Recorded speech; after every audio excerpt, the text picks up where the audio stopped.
nusratil Islam wa kalimatil ikhlas wa ala dini nabiyina Muhammadin sallallahu alaihi wasallam wa ala millati abina Ibrahim hanifa wa ma kana minal musyrikin. Allahumma fasholli wa sallim ala sayyidina Muhammadin wa ala alihi wa ashabihi wa man tabi'ahum bi ihsan ila yaumiddin.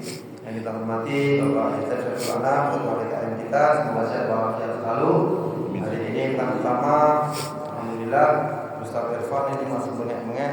Kita doakan semoga sehat walafiat juga. Hari ini insyaallah tentang sholat jamaah. Ya, semoga kita menambah ilmu kita dan mengamalkannya. Bapak dan Ibu rahimahullah taala, marilah kita mulai taklim kita sama-sama membaca surah Al-Fatihah. Semoga membawa berkah bagi kita semua. Ala kulli sholihah al-Fatihah. Bismillahirrahmanirrahim. Bismillahirrahmanirrahim. Alhamdulillahirabbil alamin. Arrahmanir rahim. Maliki yaumiddin. Iyyaka na'budu wa iyyaka nasta'in. Ihdinas siratal mustaqim. Siratal ladzina an'amta 'alaihim ghairil maghdubi 'alaihim waladdallin. Amin amin. Ya rabbal alamin. Silakan waktunya sampai jam 6 termasuk tanya jawab sebelum nanti ada pengumuman dari Pak Haji Dedek.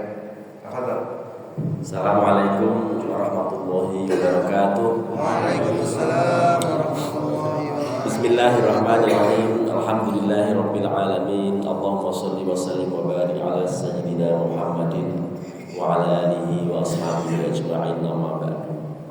Faqad qala Allah ta'ala fi kitabihil karim, a'udzu billahi minasyaitonir rajim. Ya ayyuhalladzina amanu udkhulu fis-silmi kaffatan wa la tattabi'u khutuwatis syaitani innahu lakum aduwwun mubin. Wa qala fi ayatin ukhra aqimis sholata liduluki syamsi ila ghasaqil laili wa qur'anal fajri inna qur'anal fajri kana mashhuda. Wa qala Rasulullah sallallahu alaihi wasallam, ma min salasatin fi qaryatin aw badiyatin la tuqamu fihimul jama'atu illa istahwadha 'alaihim syaitan fa'alaika bil jama'ah fa innama ya'khulu dhibbu minal ghanamil qasiyah. Shadaqallahul 'azim wa shadaqa rasuluhun nabiyyul habibul karim wa nahnu 'ala dzalika minasy syahidin wasyakirin walhamdulillahi rabbil alamin. Pertama-tama saya mohon maaf suaranya mudah-mudahan terdengar karena lagi serak-serak basah. Saya bawa botol kosong ini supaya virusnya nggak ke samping kanan dan kiri. Kasihan nanti kalau kemudian Ustaz Dr. Agus pulang pilek sama hari cecep itu ngaji dapat pilek bukan dapat ilmu. Ya, karenanya saya bawa tisu ini supaya nanti kalau meler ya saya masukin di sana ke botol aqua. Bapak dan Ibu kaum muslimin, kenapa saya membahas sholat jamaah ya karena saya sedang diminta untuk mengkaji hal yang sama di Masjid As-Salam Kementerian PU RI ya. Setiap hari Senin 2 minggu sekali. Lalu sudah saya sampaikan di sana antara lain urut-urutan ya, sholat jamaah itu yang paling afdol ya, itu bukan sholat maghrib, itu malah sholat maghrib itu menjadi ranking terakhir. Jadi yang pertama ya tentu sholat Jum'ah, karena itu bukan sunnah fardu fardu ain bagi laki-laki tentunya. Kalau wanita tampaknya di masjid ini nggak ada kesempatan karena semua dipakai. Tapi kalau misalnya mau ikut boleh, hukumnya mubah saja. Kalau ikut Jumatan tanpa harus sholat duhur lagi yang sudah Jumatan. Gitu. Ranking pertamanya itu Jumat, itu wajib itu. Tapi sebelum ranking itu sebetulnya ada soal ini, soal faedah ya. Yang jelas faedahnya pertama, orang yang rajin jamaah itu insya Allah akan terhindar dari siksa api neraka. Amin. Itu insya Allah kita masuk dalam kelompok orang yang tidak mungkin Allah masukkan ke neraka. Ya. Namun sebelumnya mari kita doakan Pak Saroji. Pak Saroji ya, bin Rahmani yang suka bagi air. Hari ini nggak ada air karena nggak ada yang bagi. Oh ada ya. Jadi Pak Saroji bin Rahmani sedang sakit.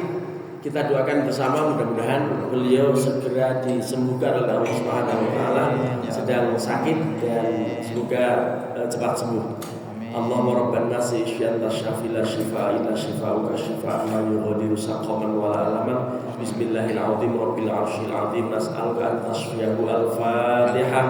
A'udzu billahi minasyaitonir rajim. Bismillahirrahmanirrahim. Alhamdulillahi rabbil alamin arrahmanir rahim maliki yaumiddin. Iyyaka na'budu wa iyyaka nasta'in ihdinas siratal mustaqim. Siratal ladzina an'amta 'alaihim ghairil maghdubi 'alaihim waladdallin. Amin. Jangan diwilahin. Lagi pilek-pilek ada teh hangat. Mudah-mudahan doa kita dikabul Allah Subhanahu wa taala dan Pak Saroji mudah-mudahan segera sembuh ya. Yang pertama fadilahnya insyaallah kita akan terhindar dari siksa api neraka. Yang kedua, dijamin sholat kita ini diterima Allah kalau menjalankannya berjamaah. Itu ada jaminan itu. Lalu yang ketiga adalah as-salamah minan nifaq. Akan selamat dari penyakit munafik, penyakit nifak. Apalagi sholat subuh ini. Itu kalau semua yang hadir di sini, termasuk banser-banser tadi udah pulang, itu tidak akan terjangkit penyakit nifak. Itu nifak penyakitnya, penderitanya namanya munafik. Nah, munafik itu kalau dalam wayang dosa muka. Dosa itu 10, muka itu muka. Lah kalau di dalam Islam ini hanya disebutkan dzul wajhain, orang yang memiliki dua muka gitu. Jadi yang disampaikan dengan yang di dalam hati itu beda. Itu perilaku orang munafik. Dan kalau kita rajin sholat jamaah, terlebih lagi subuh, itu insya Allah terhindar dari penyakit nifak ini. Lalu yang keempat adalah maghfiratul dzunub. Dosa-dosa pasti akan diampuni. Ya, karena langkah-langkah yang kita tempuh. Ini kan naik motor dua rodanya dia.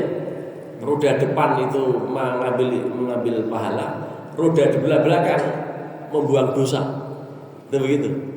Ya kalau roda motor, itu kalau roda mobil empat-empatnya. Ya, apalagi roda truk itu bisa 6 gitu ya. Nah, kaki ini yang kanan ngambil pahala, yang kiri buang dosa. Itu langkah-langkahnya. Makin jauh makin bagus. Gitu. Tapi kalau makin jauh ya pakai motor lah gitu ya. Itu rodanya 2. Roda depan, roda belakang sama dengan kaki kanan kiri kita ini. Yang kelima adalah al-ajrul azim. Pahalanya besar. Ya, jadi dosanya hilang, pahalanya besar. Yang keenam, daf'ul waswas wal hifdzu minasyaiton. Orang yang rajin jamaah itu akan terhindar dari penyakit waswas. Ya, waswas antara lain apa? Diterima enggak ini sholat saya? Diterima apa enggak? Kalau jamaah pasti Allah terima. Nah, jadi jangan ragu-ragu. Terus juga akan dipelihara dari syaitan. Ya, akan dipelihara dari syaitan.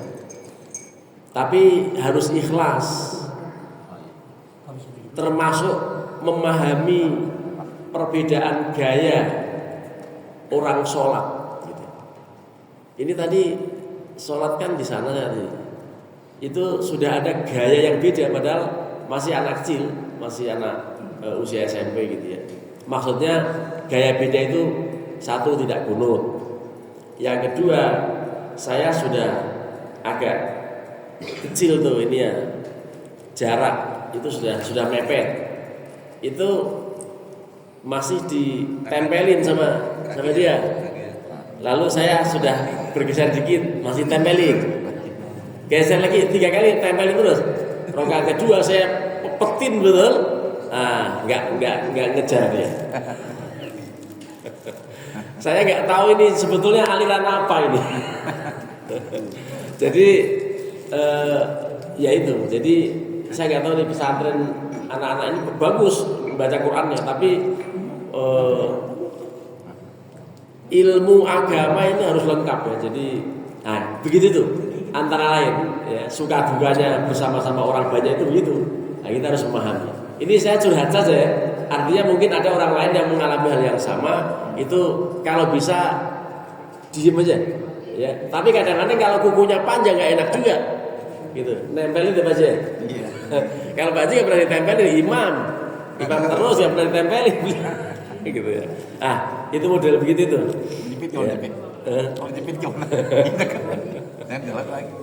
Ya, jadi itu hikmahnya itu macam-macam ya. Lalu mengenai afdholiyah tadi, afdholiyahnya itu pertama sholat Jumat. Yang kedua, dijeda minum dulu, bismillah.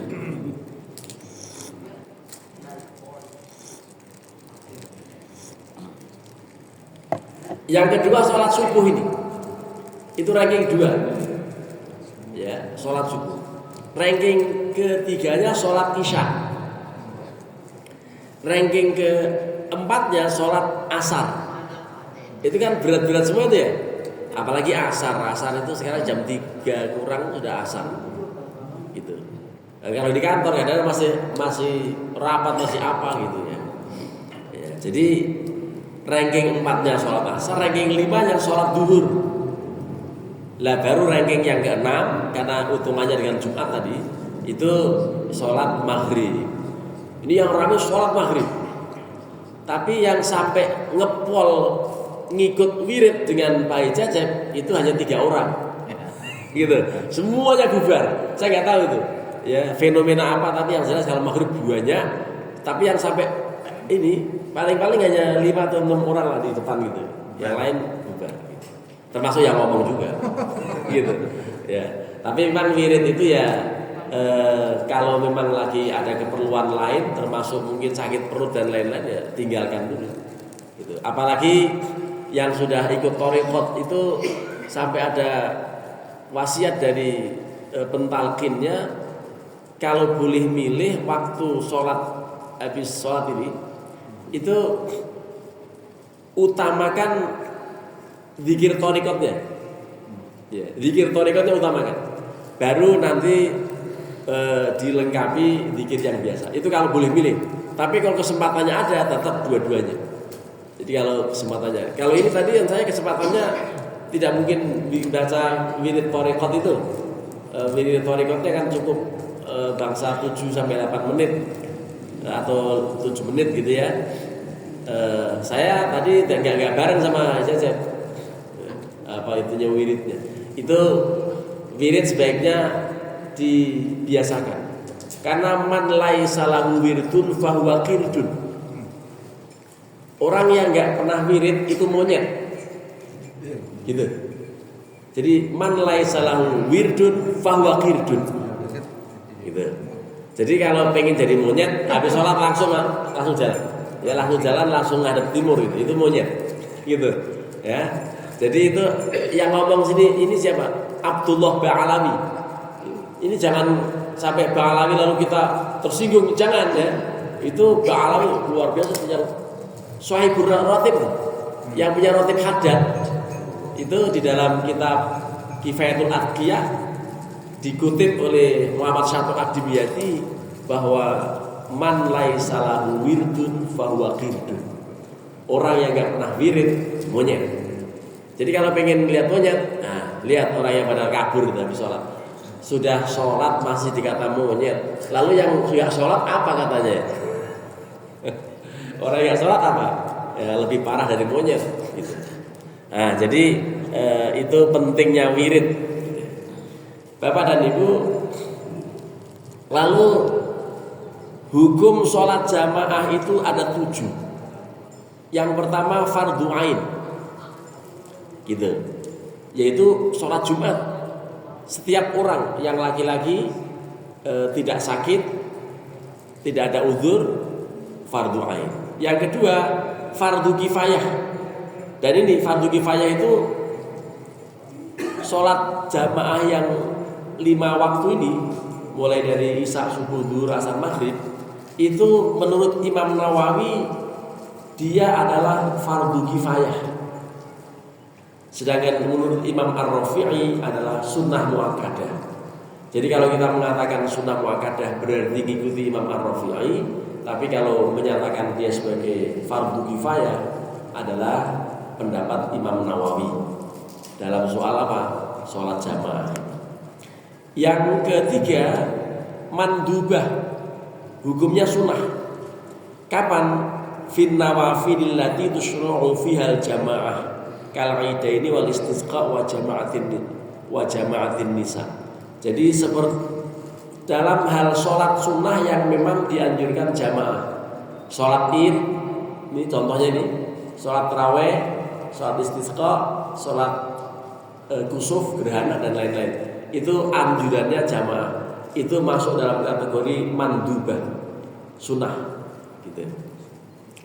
Lalu termasuk mubah, yang keempat, mubah, yaitu dalam sholat sunat yang tidak dianjurkan berjamaah. Kapan? Sholat duha. Kan di sekolah-sekolah pada menjalankan sholat duha itu berjamaah, bareng-bareng gitu. Pas saya konfirmasi pada seorang guru, tanya saya, ini niatnya sendiri-sendiri Ustaz. Oh bagus, saya udah nggak nanya lagi udah. Ya, guru Al-Mursyidiyah ini saya tanya, ini sholat niatnya apa? Niatnya sendiri-sendiri. Oh bagus kalau itu. Karena nggak ada syariat. Kalau mau dijalankan jamaah mubah, hukumnya mubah, gitu. Tapi kalau sendiri-sendiri bagus, karena memang tidak ada syariat untuk sholat duha berjamaah. Termasuk sholat rawatib, sholat qobliyah subuh, kemudian qobliyah zuhur dan seterusnya itu tidak ada anjuran untuk jamaah. Tapi boleh kalau mau jamaah. Lalu yang keempat atau lima ya, khilaful aula. Itu masuk dalam kategori khilaful aula, menyalahi yang utama. Kapan? Kalau seorang berjamaah tapi statusnya beda. Kapan? Bagaimana maksudnya? Imam sedang mengqadha, makmum sedang sholat ada, gitu. Jadi beda statusnya. Misalnya imamnya mengqadha sholat apa tertentu gitu, dimakmumi oleh makmum yang sedang sholat ada, sah, tetap sah. Tapi itu khilaful aula, karena statusnya beda. Status sholat ya, bukan status sosial, status sholat gitu. Lalu yang keenam itu makruha. Idza kana al-imamu fasiqan aw mubtadi'an. Kalau imamnya itu fasik. Ini bukan vasektomi ya. Ya. Fasik itu fasik. Fasik itu apa? Orang yang pernah melakukan dosa besar. Atau orang yang terus-menerus masih aktif melakukan dosa kecil. Itu fasik. Itu makruh. Nah, mudah-mudahan makmum-makmum di sini tidak termasuk yang kena hukum makruh, karena imamnya tidak ada yang fasik gitu. Nah, mudah-mudahan. Kalaupun ada ya Allah yang Maha tahu kan gitu. Jadi ini hukumnya saja. Jadi kalau misalnya kenyataan begitu ya, sholatnya tetap diterima tadi sholatnya. Ya, tapi tadi hukum jamaahnya itu ada yang istilahnya makruh. Lalu haram. Ada sholat jamaah haram. Kapan? Kalau menjalankannya di tanah yang digosok. Di tanah yang digosok, tanah punya orang, tanah sengketa gitu. Ya, pokoknya yang digosok. Ya.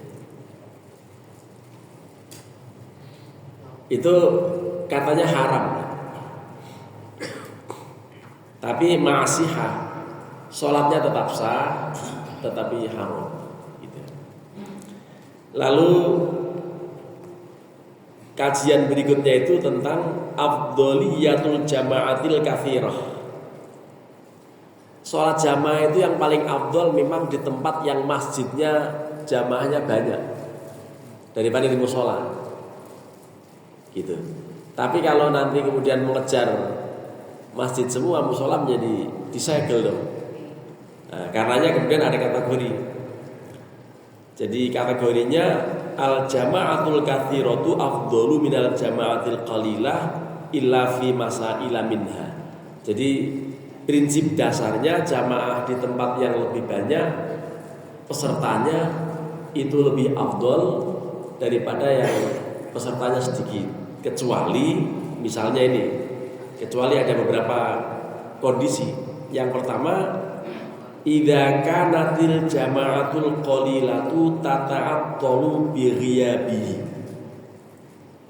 Kalau jamaah yang sedikit menjadi terlantar akibat imamnya ikut jamaah ke sini.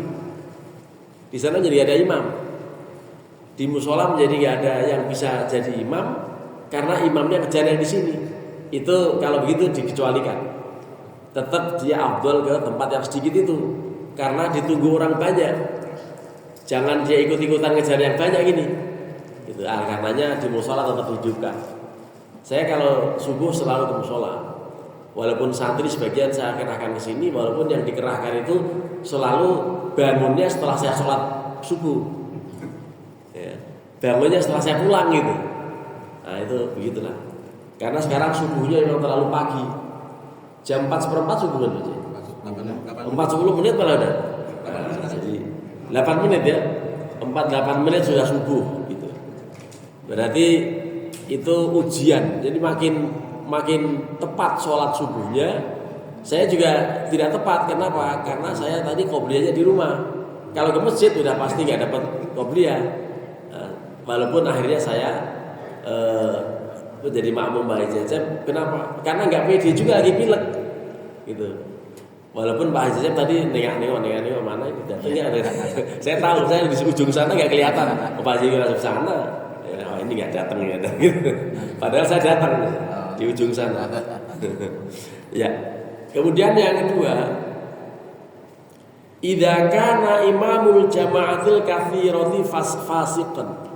Kalau di masjid yang ramai itu imamnya fasik, itu juga boleh ke musola saja gitu.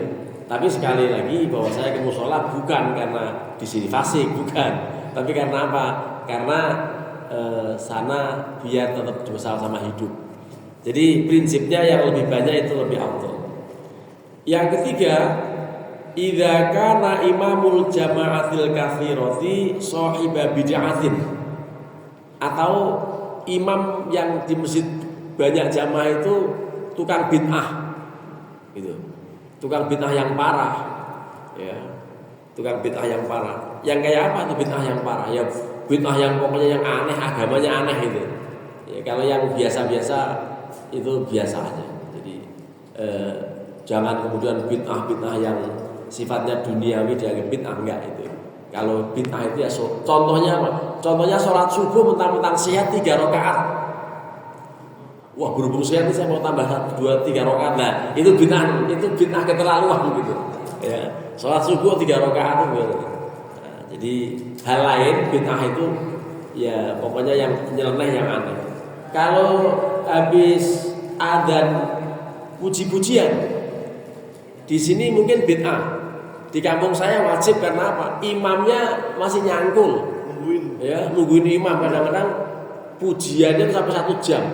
Oh, dari adzannya jam 4, jam 5 baru nyampe imamnya. Nah, itu memang harus sabar itu. Ya, jadi kalau di kampung itu, saya pernah nanya, udah adzan subuh?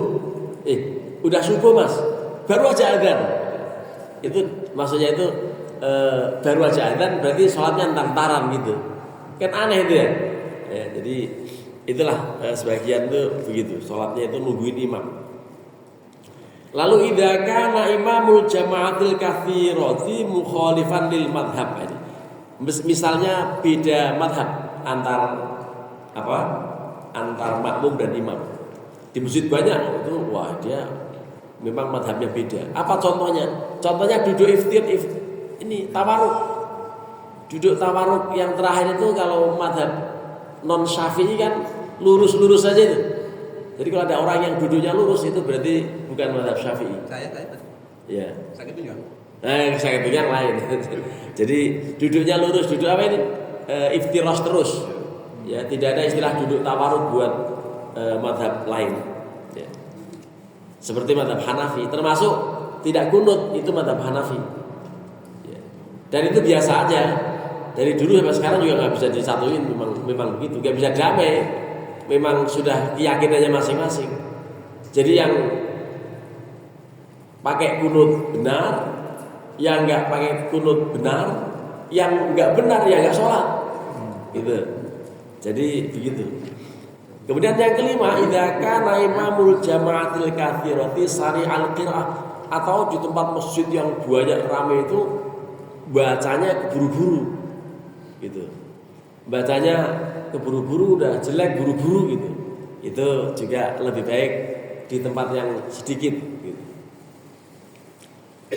Yang keenam, idza kanatil jama'atul qalilatu tusalli fi waqtil fadilah. Ya, kalau jamaah yang sedikit tadi sholat pada waktu yang fadilah. Ya. Waktu fadilah itu waktu yang agak molor gitu. Kalau yang waktu awal-awal atau yang justru yang pertama itu. Jadi kalau dia menunda-nunda, nah itu jangan dikejar. Lalu yang terakhir, idza kanatil jama'atul qalilah tusalli fi ardin la syubhata fiha. Ya, kalau yang sholat jamaah kecil itu jadi yang jumlahnya sedikit dilaksanakan pada satu tempat yang tidak ada syubhat di dalamnya. Itu tetap yang besar itu, yang masjid besar yang banyak jamaahnya lebih afdal. Para jamaah, kita lanjutkan. Ya, kajiannya masih terkait jamaah, agak detail ya Bang. Sudah.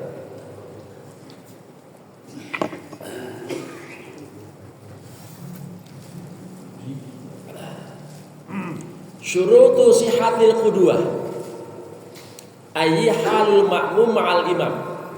Jadi persyaratan keabsahan sholat jamaah antara makmum dan imam ketika bersama-sama ya. Yang pertama, Allah ya'lamal ma'mumu butlana sholati imamihi bihadatsin ghairihi. Ya. Makmum hendaklah jangan sampai tahu kalau imamnya batal. Kalau imamnya batal ya dia nggak sah. Kalau misalnya kita makmum bayi cecep sahunya robek, ya kelihatan pahanya, ya kita harus tegur, harus ini sama beliau. Kalau kita cuek-cuek aja, nah itu menjadi nggak sah itu. Jamaahnya nggak sah. Kita tahu imamnya batal, kita nekat. Gitu. Jadi syaratnya Allah ya'lamal ma'mumu butlana sholati imamihi, bahwa makmum tidak mengerti mengenai batalnya imam. Kalau mengerti berarti apa? Enggak sah. Kan gitu ya. Jadi kalau sampai mengerti bahwa imam batal, itu jamaahnya enggak sah. Gitu. Kemudian yang kedua, Allah ya'taqidal ma'mumu wujuba qada'i sholati 'alal imam. Ya, makmum jangan ada keyakinan mengenai imam sedang qadha, nggak boleh begitu juga. Lah imamnya sedang mengqadha, saya makmumi. Nah itu juga tidak menjadi sah. Memang harus sama-sama itu. Walaupun tadi hanya disebut makruh ya, tapi dalam persyaratan keabsahan sholat jamaah, keabsahan mengikut gitu ya jamaah menjadi dicatat juga itu mengenai tidak boleh beda statusnya. Yang ketiga, Allah yakunal imamu makmuman, jangan masih menjadi posisi makmum. Kadang-kadang ada begitu yang nggak ngerti itu sholat jamaah sama imam yang dia masih makmum. Ya kan dia pas ya. Artinya kalau dia masbuk 4 rakaat dalam sholat duhur, kan masbuk 4 rakaat, biarin dia nungguin imamnya batal, imamnya selesai, dia naik, kita baru ikut. Jangan ngikutnya sejak dia masih jadi makmum. Kan suka ada yang begitu. Jadi niatnya mau jamaah dengan imam, ya memang dia jadi imam. Kapan kita angkat? Pada saat dia sudah selesai hubungannya dengan depannya. Kan suka ada orang yang ngikuti double gitu kan. Ngikuti, dia masih makmum sama imam. Kita mau jadi makmum sama makmum lah, bagaimana? Ya, makmuman bimakmumin kan gitu. Nah, jadi kalau makmum ya dengan imam, bukan dengan makmum gitu. Ya, itu termasuk syarat sah. Lalu alla yakunal imamu ummiyan. Ya, memang ini menjadi diskusi juga. Ya. Tapi ummiyan di sini maksudnya wa huwal ladzi yakhillu biharfin min hurufil Fatihah. Orang yang enggak fasih. Ada kan orang yang baca Fatihahnya ihdinas siratal mustaqim. Lah mustaqim itu salah kalau ihdinas siratal mustaqim. Pakai qaf. Iya, kaf dan qaf harus beda. Ihdinas siratal mustaqim. Jadi qaf itu ada di dalam, bukan kim gitu. Ada imam yang begitu lah. Kalau sudah begitu itu kita tidak sah makmum pada orang imam yang membaca Fatihahnya yang salah. Kalau yang lain sih biarin aja. Ada juga yang baca wadduha dunya panjang. Ya. Terus wawajadaka ailan fa aghna ailan hanya dibaca pendek. Ya, kurang panjang. Itu kalau selain Fatihah masih oke-oke aja lah. Ya, tapi kalau Fatihah menjadi tidak sah. Kalau non Fatihah hanya makruh. Hukum kita mau bermakmum kepada imam yang membacanya amburadul. Pada seorang khotib kata Pak Haji Cecep, wah semangat minta khutbah. Tapi begitu baca ayat nggak enak, kurang bagus. Ini juga perlu di screening lagi. Apalagi masjid besar ada orang-orang alim segala macam kan, itu ada screening. Ya, walaupun memang pertimbangan-pertimbangan itu ada kadang-kadang lain. Ya, pertimbangan apa gitu akhirnya tetap dipasang. Tapi kalau pas jadi imam sebaiknya jangan. Misalnya karena apa? Karena bacaannya menjadi persoalan gitu. Itu penting. Kemudian keterangan lebih lanjut, fala yajuzu ayyakunal ummiyu imaman arad au althar. Orang yang celat, yang cedal, yang ngomong rohnya itu syiot, wong roh syiot aja ngomong roh itu ya memang roh R. Dulu waktu kecil sering makan cabai rawit, ya karena ada juga orang yang ngomong R-nya itu nggak jelas, siratal ladzi gitu. Nah itu ya kalau memang non Fatihah masih oke. Tapi di Fatihah kan huruf-huruf roh kan ada itu. Ya, jadi itu diberikan keterangan mengenai persyaratan-persyaratan menjadi imam yang ideal. Ini ada al-arad, keterangannya alladzi yudghimu fi ghairi mahallin idgham, mithlu al-muttaqin ya li mustaqim. Ya, jadi harusnya baca ihdinas siratal mustaqim, dia baca ihdinas siratal muttaqim. Ya kan kacau itu ya. Ya mau mustaqim ya jangan muttaqim gitu. Jadi itu yang suka mengidghamkan, menggandengkan huruf padahal mestinya tidak begitu. Ada juga al-akhtar, al-altah itu alladzi yubdilu harfan makana harfin mithlu alhamdu dibaca alhamdulillah gitu. Harus alhamdu jangan alhamdu gitu. Itu kalau lagi belum bagus bacanya bahasa Indonesia lagi. Wasyamsi waduhaha, kan jadi waduhaha ya. Padahal wasyamsi waduhaha wal qamar itu ha dan ha harus beda. Harus alhamdu jangan alhamdu gitu. Jadi lalu ada at-tamtam alladzi yukarriru harfatta. Siratal ladzina an'amta saja jangan al'amtata gitu. Jadi kalau sampai dibalik latah gitu, itu tidak seyogianya menjadi imam, bahkan menjadi persoalan. Ya.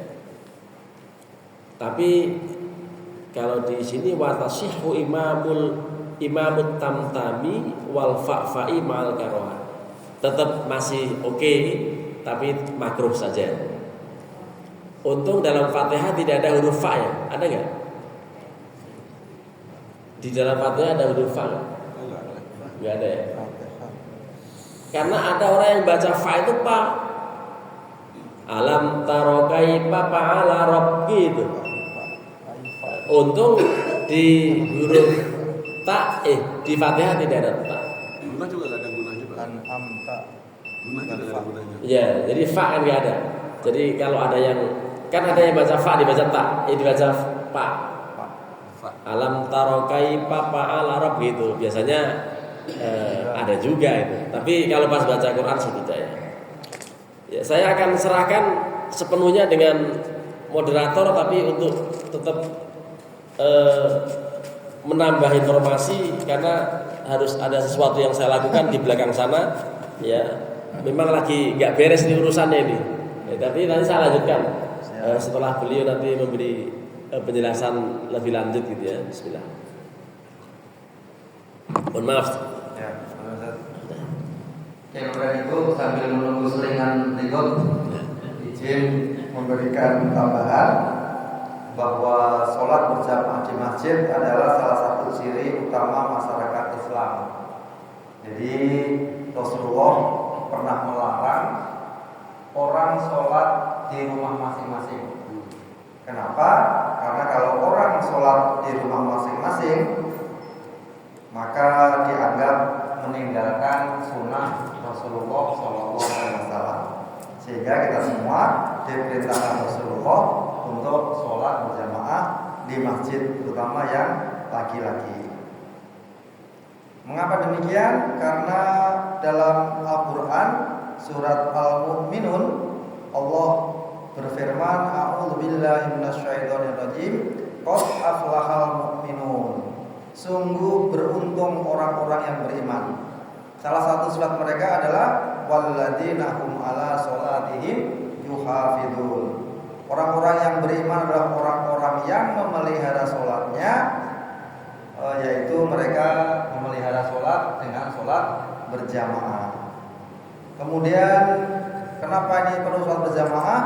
Di surat Al-Hajj ayat 41 ini Allah juga berfirman, alladzina immakkannahum fil ardi aqamus sholata wa atuz zakata wa amaru bil ma'rufi wa nahaw 'anil munkar walillahi aqibatul umur.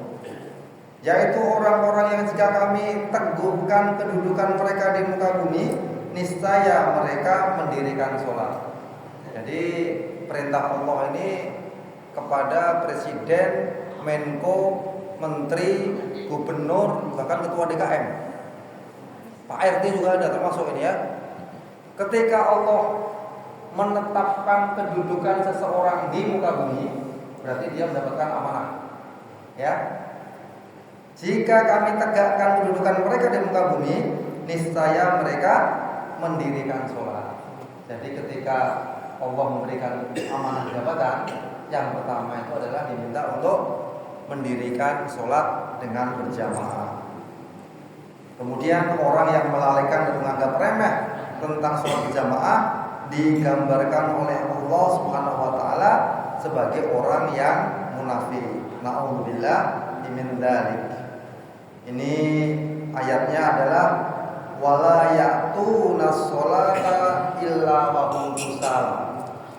Orang-orang munafik itu adalah orang-orang yang ketika mereka mengerjakan sholat, mereka itu mengerjakannya dengan bermalas-malasan, ogah-ogahan. Makanya kenapa? Sekedar hanya melaksanakan. Ya, bukan ini kewajiban. kalau di hadis yang lain, orang-orang munafik itu adalah orang yang tampilannya perlente, duduknya paling dekat dengan Rasulullah, yang komandannya adalah Abdullah bin Ubay bin Salul. Dia itu adalah calon raja di Madinah kalau saja Rasulullah tidak pindah ke Madinah. Sehingga ketika Rasulullah datang, karena dia calon raja, dia harus menerima, tetapi akhirnya nggak jadi raja. Akhirnya dia dalam hatinya itu dendam kepada Rasulullah, tapi nggak punya kekuatan untuk menggiri, mendongkel Rasulullah dari tempat kedudukannya. Makanya dikisahkan itu kalau Rasulullah itu ada di pengumuman sini, Abdullah bin Ubay itu yang paling dekat dengan Rasulullah. Makanya jangan dekat-dekat dengan Pak Haji. Nanti dianggap orang munafik. Ada ketemu.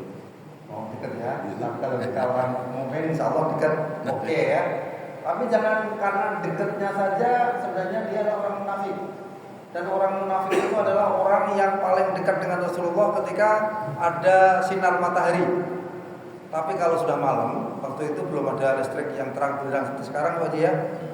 Itu di Mekah sama di Madinah itu berapa ratus ribu watt sih Pak Haji ya. Lebih terang benderang dibandingkan stadion Gelora Senayan. Ya. Itu ribuan, ratusan ribu watt. Ya, terang benderang, malah kalau malam itu kalau Bapak dan Ibu melihat ini ya, jarang lihat ya.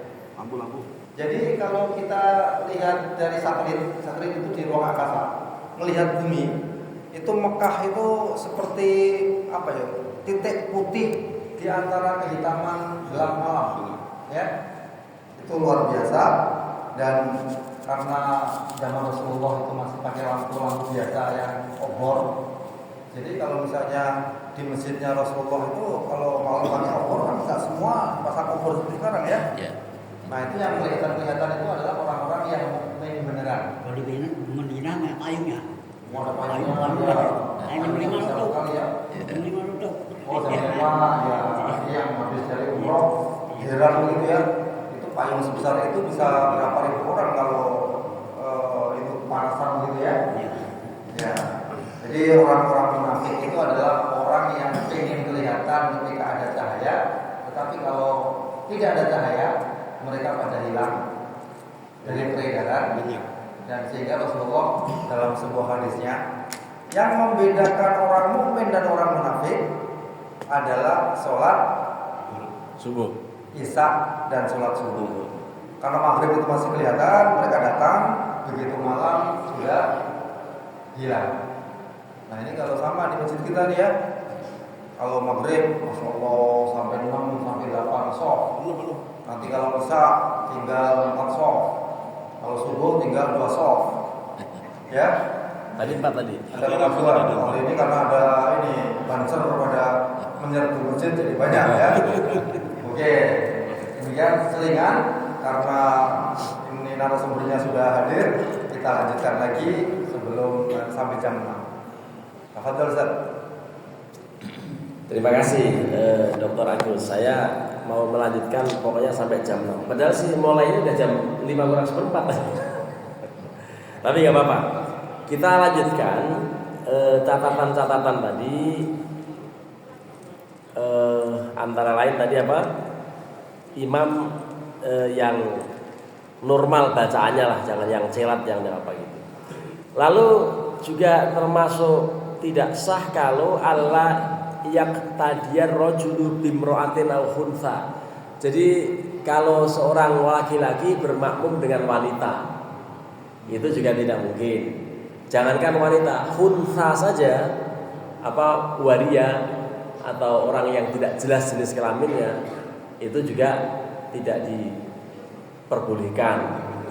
Kenapa? Karena kemungkinan dia juga memang perempuan, mengandung keboleh jadian dia perempuan, sehingga tidak diizinkan. Lalu dhabitul imamil ladzi tasihhu bil qudwah. Catatan imam yang menjadi persyaratan jamaah itu sah, ayyakunal imamu musawiyan lil ma'mum aw a'la minhu rutbatan yaqinan. Jadi memang posisinya lebih tinggi dari sisi banyak hal gitu ya, khususnya tentang kefakihan, ya tentang pemahaman ilmu agama. Itu sebaiknya yang paling baik di antara yang ada, termasuk khususnya bacaan. Gitu. Karenanya di sini ada beberapa banyak yang oleh Pak Ijazat direkomendasikan menjadi imam. Gitu. Memang seperti itu. Lalu as-suwarul lati tasihhu fiha al-qudwa khamsatun. Jadi bentuk yang sholat jamaah itu menjadi sah ada 5. Yang pertama, qudwatu rajulin bi rajulin. Makmum laki dengan imam laki boleh, memang begitu. Lalu qudwatu mur'atin bi rajulin masih juga boleh, wanita makmum dengan laki-laki. Qudwatu khunsa bi rajulin, seorang waria makmum dengan laki-laki boleh. Gitu. Kemudian qudwatu mur'atin bi khunsa, seorang wanita yang bermakmum dengan waria masih juga boleh. Termasuk yang boleh qudwatu mur'atin bi mur'atin, imam wanita, makmum wanita juga boleh. Lalu aswarul lati la tasihhu fiha al-qudwah, ada 4. Ada 4 gambaran yang menjadi tidak sah sholat itu. Apa? Sholat jamaah maksudnya. Qudwatu rajulin bimro'atin. Kalau ada ini emansipasi wanita, suaminya profesor, istrinya profesor juga, ini mulai tahun ini saya jadi imam. Istrinya begitu. Lalu dia berhubung atas nama pengaruh utamaan gender, silakan, saya jadi makmum aja. Jadi begitu tuh. Itu tidak boleh. Kalau sholat dalam hal sholat tetap aja, walaupun istrinya profesor juga tetap harus jadi makmum gitu. Jadi itu yang pertama tidak sah laki-laki bermakmum dengan wanita. Yang kedua, qudwatu rajulin bi khunsa. Imam waria, makmumnya laki-laki. Nggak boleh. Kenapa? Karena mungkin dia betul-betul perempuan. Gitu. Yang ketiga, qudwatu khunsa bimro'atin. Ya, makmumnya waria, imamnya wanita. Nggak boleh. Kenapa? Memang jangan-jangan wanita beneran. Gitu. Aneh ini malah lihtimali kaunil makmum rajulan. Karena mungkin laki, bukan itu ya. Karena mungkin makmumnya itu laki-laki. Gitu. Itu jadi beberapa kategori. Lalu yang keempat, qudwatu khunsa bi khunsa. Jadi imam waria, kemudian makmumnya juga waria. Karena lihtimali ayyakuna imamu imra'atun wal makmumu rajulan. Karena boleh jadi imamnya itu perempuan dan makmumnya laki-laki. Jadi kalau sama-sama waria tetap aja nggak boleh. Kenapa? Karena jangan-jangan beda lah itu. Memang bingungin yang begini nih ya. Insya Allah di sini nggak ada ya, soal-soal yang begitu. Ya. Kita lanjutkan. Ini ada judul ininya, judul utamanya pada buku ini dikatakan syurutu sihhatil jamaah, persyaratan keabsahan sholat jamaah. Ada 6 katanya. Ya, al-awwal yang pertama, Allah yataqaddamal ma'mumu ala imami fil mauqif. Makmum jangan lebih depan dari imam. Ini rawan nih. Kalau wujudnya panjang gitu, kemudian di sebelah sana buat sholat jamaah, sholat Jumat biasanya. Itu kalau makmumnya lebih depan, nggak sah. Jadi harus tetap di belakang gitu. Kecuali di Masjidil Haram. Kalau Masjidil Haram depannya mana? Depannya nanti Masjidil Haram. Ya nggak bisa. Memang karena muter kan, jadi kadang-kadang imamnya di depan kita, kadang-kadang di samping kita gitu. imam di depan kita. Maksudnya berhadapan-hadapan sama imam gitu. Kan muter itu kan. Ya, semuanya menghadap ke Ka'bah semuanya. Lalu yang kedua, ini persyaratan keabsahan sholat jamaah. Ya. Alla ya'lamal ma'mumu intiqalatil imam biru'iyatin aw sima'in muballighin. Jadi makmum betul-betul tahu perubahan-perubahan gerakan imam, apakah dengan gerakan, dengan pandangan mata atau dengan pendengaran oleh mubaligh. Mubaligh di sini dalam kitab fikih itu adalah orang yang mengeraskan suara imam. Itu mubaligh. Kalau di Indonesia mubaligh itu orang yang suka ceramah. Tapi kalau konsep fikih mubaligh itu adalah orang yang suka mengeraskan bacaan imam. Karena kalau di Masjidil Haram begitu kan. Misalnya yaitu sami'allahu Rabbana walakal hamd, ya begitu tuh. Yang suka kencengin itu namanya mubaligh. Ya, mendengar bacaan mubalighnya itu tetap sah walaupun misalnya nggak ngeliat. Ats-tsalitsu ayyan wiyal makmumu al-qudwata amil jama'ata amil makmumiyata.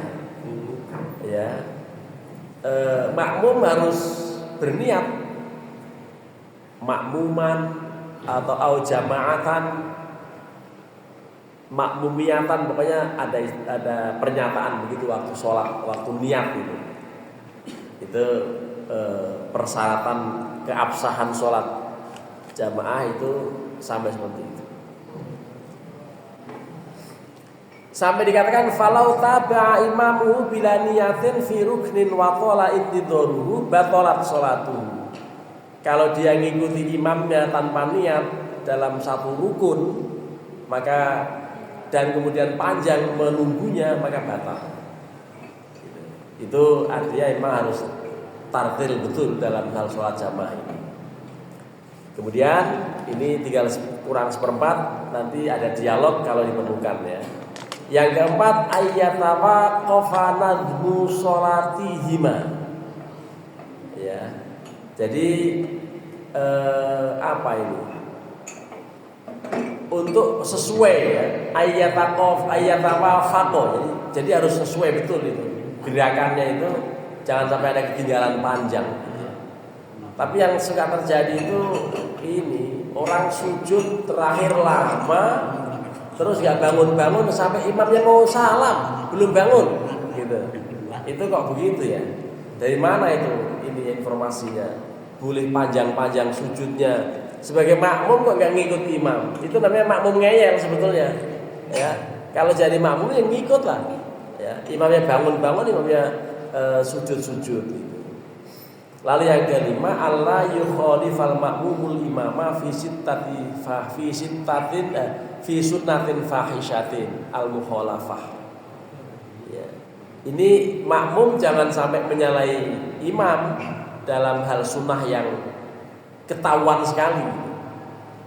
Ini sunnatin fahishatin itu maksudnya sunnah yang bida menyolok bidanya itu. Seperti apa? Sujud sahwi dan sujud tilawah. Ya, imamnya sujud tilawah dia nggak ngikut gitu misalnya. Itu kan kentara sekali kalau sampai seperti itu.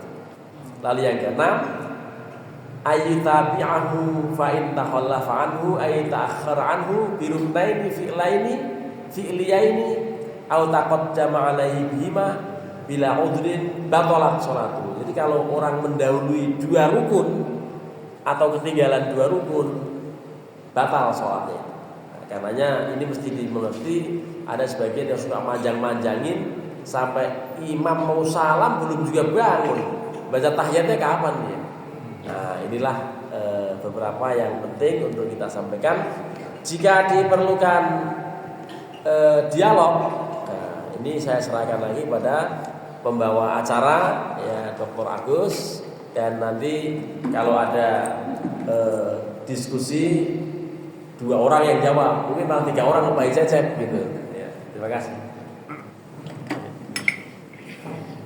Demikian Bapak dan Ibu tentang urgensi atau keutamaan sholat berjamaah.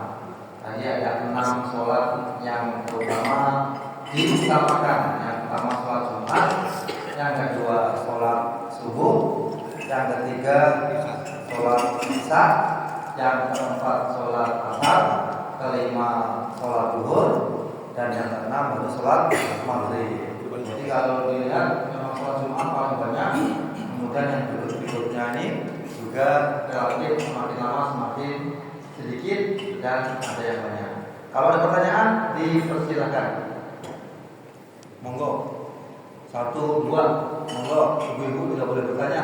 4, 3. Bapak-bapak semua nih. Ibu-ibu harus bertanya ya. Wakil. Silakan dari sebelah kiri dulu. Singkat, padat. Waalaikumsalam warahmatullahi wabarakatuh. Saya tertarik dengan sholat berjamaah di mana yang di pelosok ini. Saya dihukumi sebagai haram, namun sholatnya sah. Ada pertentangan di sini. Setelah saya kalau haram dilakukan mendapat dosa. Tapi sholatnya sah ini saya bingung.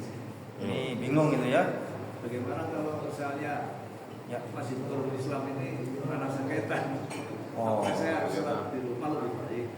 Ya. Masya Allah. Bisa nih Pak. Ya. Oke. Dan apakah kalau sholat sendiri menjadi tidak haram? Kan di sini tadi jamaah menjadi haram. Ya. Apa kalau sholat sendirian jadi tidak haram? Terus, maaf nih Pak, satu lagi beda tema, boleh Pak ya? Kata Bang Sarmat boleh. Boleh. Kata Bang Sarmat almarhum boleh katanya. Beda tema. Ceritanya ada kurang enak betul ya. Suatu saat saya makan di warung makan, ada 2 remaja muslim sebelah saya, 2. Tiba-tiba ada waria Pak Kamen. Saya ingat tadi tentang waria tadi. Terus lagi suaranya biasa Pak. Ini mereka diskusi, saya benar. Itu dosa nggak ya kalau udah beda varian? Saja ya. Dosa karena hidupnya begitu. Tapi dia kan laki-laki. Misalnya anak saya nanya, gimana itu Pak? Jadi, nanti saya tanya ke Kiai Irfan. Tanya ya. Maaf.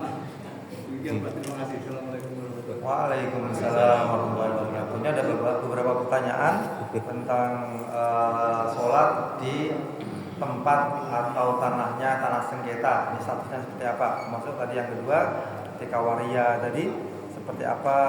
Ini apa ya? Hukumnya begitu ya Pak ya? Oke, lanjut aja. Berikutnya pertanyaan kedua. Semoga lupa nanti Pak ini ya, Ustaz Irfan ya. Diingatkan nanti kalau itu. Monggo, singkat. Waalaikumsalam warahmatullahi wabarakatuh. Dari wajarkan Pak Surono yang mengenai ada dosa itu. Ya. Yang saya kedua antara makmum dan imam yang lebih agak ke depan. Makmum itu kan nggak sah kan? Apakah yang kelewat itu lagi yang nggak sah apa jamaah seluruhan yang nggak sah? Dari Makmum yang lebih depan daripada imam, yang nggak sah dia saja atau termasuk yang di belakangnya juga, gitu ya? yang satu udah ditutupakin Pak Surono. Oh, yang lainnya sudah ini Pak Surono yang nanyain. Oke, ini sisi kiri, sisi kanan, sisi tengah. Sekarang sisi kanan kami maksudnya. Monggo Pak. Waalaikumsalam warahmatullahi wabarakatuh. Terkait keutamaan sholat Jumat ya Pak. Saat ini kan sholat Jumatnya sebenarnya setengah 12 kurang dikit. Terkadang ada masjid yang jam 12 sudah selesai Pak Ustaz ya. Nah, kalau telat itu misalnya pas datang di masjid sudah salam itu kita sholat zuhur atau 2 rakaat dulu Pak Ustaz. Makanya besar. Masya Allah. Waalaikumsalam. Ya, ini menarik ini ya. Kalau sholat duhur sekarang jam 11.42, sedangkan istirahat kantor itu 39. Oh 39 sekarang. Kemudian kantor itu istirahatnya jam 12, sehingga jam 12 baru boleh keluar dari kantornya gitu ya. Begitu ke masjid udah selesai salam gitu. Jadi sholatnya tetap sholat duhur atau sholat 2 rakaat gitu ya. Oke, biar lengkap ibu-ibu silakan bertanya. Wakilkan siapa? Ketua Bapak? Masya Allah. Nanti kalau ditanya malaikat munkar nakir atau di akhirat kalau ditanya bapak saya, suami saya menjawab gitu ya. Kalau bapak masuk surga, ibu masuk surga. Kalau bapak enggak, monggo Ustaz, ini pertanyaannya banyak ya. Semoga ingat. Kalau nggak ingat, nanti saya ingatkan. Monggo. Pertama Pak Surono yang juga mewakili Pak Rohadi, ya, yang bertanya tentang apa tadi? Ini gara-garanya ada kalimat begini. Gara-garanya haramun. Ini kan tadi kategori sholat ya. Yang haram itu ma'asihah. Haram tapi tetap sah. Kok aneh gitu ya? Maksudnya sholatnya itu sah, tapi tindakan di tanah orang itu yang haram. Gitu. Sholat pakai nyolong air wudunya sah, tapi nyolongnya itu haram gitu.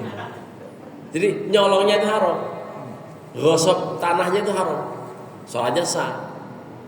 Gitu. Gandengannya itu tadi. Idza kanat fi ardin maghsubatin tadi, kalau pelaksanaan sholat jamaah itu di tanah yang digosok itu haram tapi tetap sah. Jamaahnya tadi sholatnya. Atau au khafa khurujal waqti law shalla jama'atan, atau dia takut akan kehabisan waktu kalau tetap jamaah. Karena apa? Imamnya lelet bacanya. Jadi kalau sudah tahu waktunya mepet, imamnya lelet, nah jangan. Sholat sendiri supaya terkejar. Ini imamnya lelet, sudah mau habis waktunya, itu termasuk yang haram. Tapi sah. Cuman ya qadha jadi ininya yang sudah di luar waktu itu. Itu masalahnya begitu. Tapi ngomongin payudara lagi. Ini Pak Surono aneh-aneh aja ada masuk sholat jamaah tapi lari ke payudara. Tapi karena memang ada pengalaman ya, ada pengalaman orang diskusi payudara waria lagi. Jadi ya setidaknya dosa waktu ngomongin orang itu. Waktu ngomongin orang itu kan dia baru datang terus kelihatan terus diomongin. Karena ngomongnya udah pergi kan. Udah pergi baru diomongin kan. Itu ngomongin orang itu enggak benar. Dosanya dosa kecil. Ghibah kan gitu. Kecuali pertanyaannya lebih dari itu. Bagaimana hukum ngomongin payudara? Ya ngomongin payudara enggak apa-apa. Orang kadang meninggal karena payudara dan diomongin itu kan enggak masalah itu. Ya kalau begitu. Cuman yang dosa tadi karena apa? Gelendeng, ghibah. Jadi kena dosa ghibah saja. Ya ini termasuk dosa sedang barangkali, kalau dosa kecil. Kalau dosa kecil terlalu meremeh. Karena itu Al-Quran wala yaghtab ba'dukum ba'dhan. Sampai dikatakan ayuhibbu ahadukum ayyakula lahma akhihi maitan fakarihtum. Kalian enggak suka kalau makan bangkai darah bangkai yang sudah mati, saudara kandung yang sudah mati lalu dimakan bangkainya. Kayak Sumanto gitu. Kan itu saking buruknya ghibah gitu ya. Jadi sampai pada dosa ghibah itu. Nah, yang lain-lain tentu tergantung perlakuannya seperti apa. Nanti dosa itu tergantung tingkat keparahan yang dijalankan. Lalu yang Pak Rohadi tadi ada hal beda apa tadi? Yang pertama sudah terwakili. Yang di depan. Oh iya. Itu yang tidak sah itu ya sholat jamaahnya. Sholatnya tetap sah. Sholatnya sah, jamaahnya nggak menjadi batal. Sebagian itu aja. Yang lebih dari imam atau termasuk yang di belakangnya dia? Oh yang itu saja, yang bersangkutan itu saja. Misalnya ada 4 orang yang pada di baris sini, yang sini sah, yang sini. Itu wah kalau gitu ngerepotin orang. Kalau iya, prinsipnya kan la taziru waziratun wizra ukhra. Jadi orang yang berdosa tidak menanggung beban dosa. Yang dosa dia yang lain ikut dosa ya nggak jangan, itu nggak fair. Jadi yang tidak sah hanya yang dia saja yang lebih dari imam itunya barisannya. Lalu Pak Sugiri, memang ini resiko ya, resiko orang yang meyakini sholat duhur pasti jam 12 gitu, sholat Jumat pasti jam 12. Itu saya pernah khutbah di Induktorius ini nih, padahal waktunya seperti ini, waktunya jam 11 kurang jam 12 kurang berapa, 42 menit gitu ya, pokoknya 39 sudah masuk, padahal jam istirahatnya harus jam 12. Akibatnya saya ke sana, orang sudah pada pulang Jumatan, saya baru nyampe gitu. Ya kalau itu lain ya, kalau itu lain ya, artinya di situ tetap orang sholat Jumat juga, tapi harus jam 12 gitu. Nah masalahnya ada orang yang gara-gara meyakini selalu jam 12, jam 12:05 baru nyampe, khutbahnya ternyata udah salam.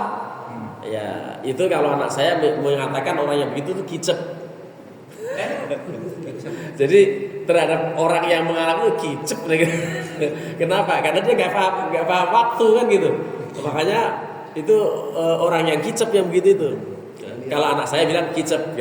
Kicep itu apa? Tercengang. Gitu. Akhirnya bagaimana? Seandainya masuk ke masjid masih dapat 2 rakaat, dapat Jumatan. Tetapi kalau masuk ke masjid tinggal duduk sudah hampir tahiyat akhir, ikut aja ikut sholat.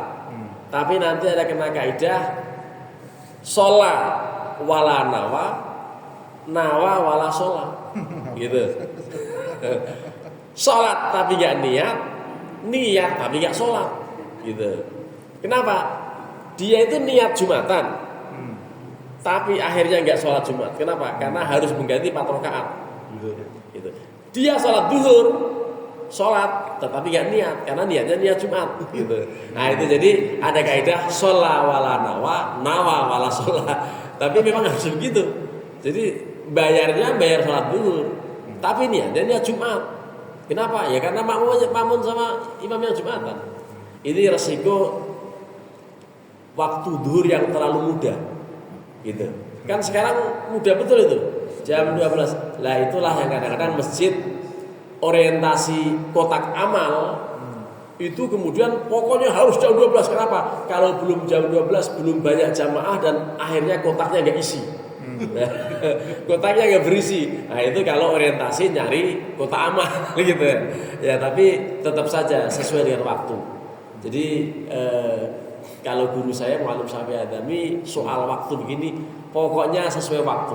Jangan nunggu jamaah. Biarin aja mereka terlambat, karena harus tahu kalau waktu itu kan fluktuatif ya, kadang-kadang seperti ini. Seperti saat ini. Ini memang agak nggak fair ya kalau kita bilang, tapi nggak boleh protes sama Gusti Allah ya. Subuhnya terlalu pagi, maghribnya terlalu molor, padahal udah lapar mau buka gitu kan. Nah, jadi kadang-kadang begitu. Nah, ini suasananya memang kadang-kadang seperti itu. Kayaknya nggak ada yang terlibat ya? Sudah semua. Alhamdulillah. Ya. Kemudian Bapak dan Ibu, ada tambahan juga. Ini di beberapa pesantren yang ada sekolahnya. Kalau memang Rasulullah memerintahkan sholat pada waktunya di awal waktu, ya. Tetapi kalau misalnya jam sekolah itu jam 12.30 baru selesai secara kurikulum, karena jam pelajaran baru sesuai, itu termasuk ada pesantren yang mereka mengelola sendiri, Ustaz, termasuk sholat Jumatnya, sehingga mereka sholat Jumat ketika selesai sekolahnya, sehingga sengaja diundur agar para siswa bisa melaksanakan sholat Jumat. Boleh. Kemudian yang kedua, ini mungkin nanti perlu fatwa dari Ustaz Irfan nih. Di desa-desa, kalau sholat asar itu azan langsung sholat, Pak petani nyangkulnya belum selesai, sehingga di beberapa desa itu sholat asarnya berjamaah di musola, tetapi sengaja dimundurkan mendekati maghrib. Kalau misalnya sekarang asar itu jam 15 kurang 20 menit, tapi sholat asarnya disepakati jam 4 sore. Karena Pak Petani biar selesai nyangkulnya urusan sawahnya, baru pulang mandi, baru bersama-sama ke masjid atau musola atau sholat berjamaah. Nah ini statusnya seperti apa Ustaz? Apakah sesuai dengan perintah Rasulullah adzan langsung sholat masing-masing di sawahnya atau di rumahnya, atau sholat berjamaah lebih utama kemudian dimundurkan dengan kesepakatan? Seperti apa? Mohon diterangkan sebelum kita tutup dengan doa. Kalau saya cenderung pada biarin saja. Biarin saja. Biarin saja, jangan maksa. Ya, itu sudah sepakat orang-orang seperti itu, biarin saja. Karena kalau dipaksa nanti yang maksa itu sendirian. Yang maksa itu akan menjadi kelompok sendiri. Ya. Jadi sudah seperti itu. Saya kalau di rumah di kampung itu seminggu aja, itu sholat asarnya selalu jam 4 gitu, selalu jam 4. Entah kita pernah adzan di awal waktu, capek, capek nunggunya tetap jam 4 aja. Adzan itu ada yang adzan jam 3:15. Adzan ya sudah, adzan baca sholawat sampai 1 jam berikutnya baru dapat makmum, baru dapat teman. Dalam kondisi ini fatwanya biarin saja, ya, kita ikut aja. Insya Allah ini menjadi menjadi maslahat di berbagai tempat. Banyak kok yang begitu itu banyak. Ya. Bukan berarti tidak mengerti hadis itu. Ya. Hadisnya memang iya, tapi kan Allah juga berfirman, wabtaghi fima atakallahu daral akhirata wala tansa nasibaka minad dunya. Dunia itu sawahnya itu. Jadi digarap dulu, nanti kalau memang sudah di. Kira-kira kok saya cenderung begitu, kecuali Dokter Agus mau mendubrak itu yang insya Allah akan sendirian. Insya Allah gak akan ada temen dari kampung lah begitu. Terima kasih. Syukron untuk Ustaz Irfan, semoga ilmu kita bisa kita implementasikan, karena ilmu itu adalah sesuatu yang kita dengar, kita pahami dan kita laksanakan. Kita tutup dengan doa oleh Pak Haji Al-Fadhil. Baik, Bapak Ibu dan doa, saya akan mengakhiri dari pembicaraan tentang salat berjamaah di sini. Pada bulan ini kemarin salat Jumat di sini jam 11:39 sudah masuk waktu. Ya, biasa jam 12 atau kan emang kita lihat jam 12 belum ada jamaah. Tapi sebelum jam 11:30 itu saya sudah menyampaikan kepada para jamaah, mengimbau kepada para jamaah yang sedang istirahat, yang di kantor, di sekolah dan sebagainya, segera berangkat menuju masjid. Waktu Jumat atau waktu turun lebih 10 menit lagi, 6 menit lagi tiba. Nah, ketika waktu masuk sih sudah banyak yang sudah penuhi. Kemarin jam 11:39 sudah masuk. Jam 11:30 jamaah belum banyak masih kosong sini. Tapi ketika masuk, waktu sudah masuk jam 39 itu 11:39 dan banyak juga di sini, alhamdulillah. Ya, dengan proses mau melaksanakan sholat berjamaah, sholat Jumat berjamaah diawali dengan dengan adzan dan khutbah. Tapi ketika begitu naik ke atas mimbar sepenuh sampai ke depan sih. Ketika melaksanakan sholat sudah sampai ke halaman juga, saya lihat di sini. Sampai ke halaman sana itu full, kayaknya mudah-mudahan ya yang tinggal di sini ya, di sini karena sampai jam 12 sampai lewat 20 menit banyak gitu ya, jadi jam 12:30 baru selesai sholat di sini. Mudah-mudahan tidak ada yang terlambat dengan himbauan walaupun mengenai fadilahnya, utama-utamanya. Jam 10 siapa, 11 siapa, 12 siapa, saya dapat telur, dapat onta, dapat sapi, kepalanya dapat kebo, dapat kambing, sampai dapat telur ayam bukan gitu ya. Kepalanya ada yang begitu ya. Mungkin ada yang tinggalan, mudah-mudahan tidak ada yang ketinggalan sholat Jumatnya. Ya. Mengenai sholat berjamaah yang lainnya, sholat maghrib, saya sudah tentukan jamnya sholat maghrib kurang lebih ya 8 menit tadi ya. Masuk waktu yang paling panjang sholat subuh. Ya kurang lebih 10 menitan, 10-12 menit sampai waktu. Dan di sini tidak ada yang menunggu imam. Tidak menunggu imam karena emang imam di sini banyak. Ada Dr. Agus, ada Pak Supeno, ada Dr. Arif, ada Dr. Adai, banyak. Jadi imam sudah direkomendasikan sama saya, imamnya banyak, siapa saja yang ada di sini imam silakan maju bertiga. Sudah net di sini, ya, alhamdulillah gitu ya. Jadi kita menunggu seperti di desanya Pak Dr. Agus itu kan sampai 1 jam gitu kan, malu lamaan itu. Di saya juga seperti itu. Di kampus saya juga ketika sudah ada imamnya pada belakang terus yang biasa imamnya, sehingga yang tidak direkomendasikan untuk jadi imam sehingga bisa maju. Nah kadang-kadang jadi gibah, jadi gibahnya seperti itu. Ya imam belum datang, udah pemotong aja. Imamnya sih lambat kalau saya skill gitu. Imamnya sih lambat kamu perlu datang waktu sudah imam udah semangat ngobrol banyak panggung terus imam udah datang pas atau yang biasa yang udah bisa baca Quran yang lebih bagus dia mengimamin, nah jadi gibah jadi omongan sentil sama kiai sama ustadz yang belakang. Kalau sini kayak kiai depan lah gitu yang tokoh agamanya gitu kan, gitu seperti itulah. Jadi kalau saya harapkan di sini untuk yang ustadz-ustadznya, kiai-kiainya, nah, bisa ada di depan sehingga ketika makmum waktu sudah masuk makmum tidak tenang tengok ada imamnya gitu jadinya seperti itu. Di kampung saya masih seperti itu Pak terus imam tuh yang ustadz di belakang terus jadi yang makmumnya bingung kan gitu kan ya bingung mana imam gitu. Nah ketika makmumnya masuk jadi imam tadi ngomong lagi gitu, ngomongin lagi di tempat umum lagi gitu. Jadi gibah. Nah ya Pak Ustaz juga itu kan nggak boleh juga. Kenapa salah ustaznya? Kenapa harus dari awal? Ketika ngomongin juga kan dosa juga gitu ya. Kalau memang makmum bisa baca Qurannya, silakan aja makmum nggak apa-apa. Kalau saya di sini bebas gitu ya.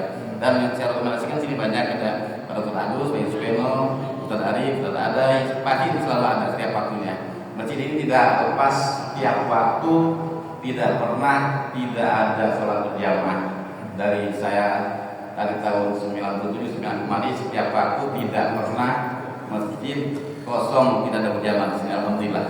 Apa tadi yang seperti disebut oleh Pak Irfan tadi fardu kifayah itu masjid tempatnya apa orang sholat berjamaahnya tadi? Jamaahnya kan? Jamaahnya gitu ya. Baik Bapak Ibu, waktu sudah siang maka sudah panas ya. Kita dengan doa semoga kita semuanya Allah berikan pemerintahan yang maha sehat, yang maha berpanjang, dengan rezeki yang banyak yang barokah untuk Allah Subhanahu wa taala. Semoga kita istiqomah ketika Allah memberi kita barang baik semuanya. Mudah-mudahan sahabat kita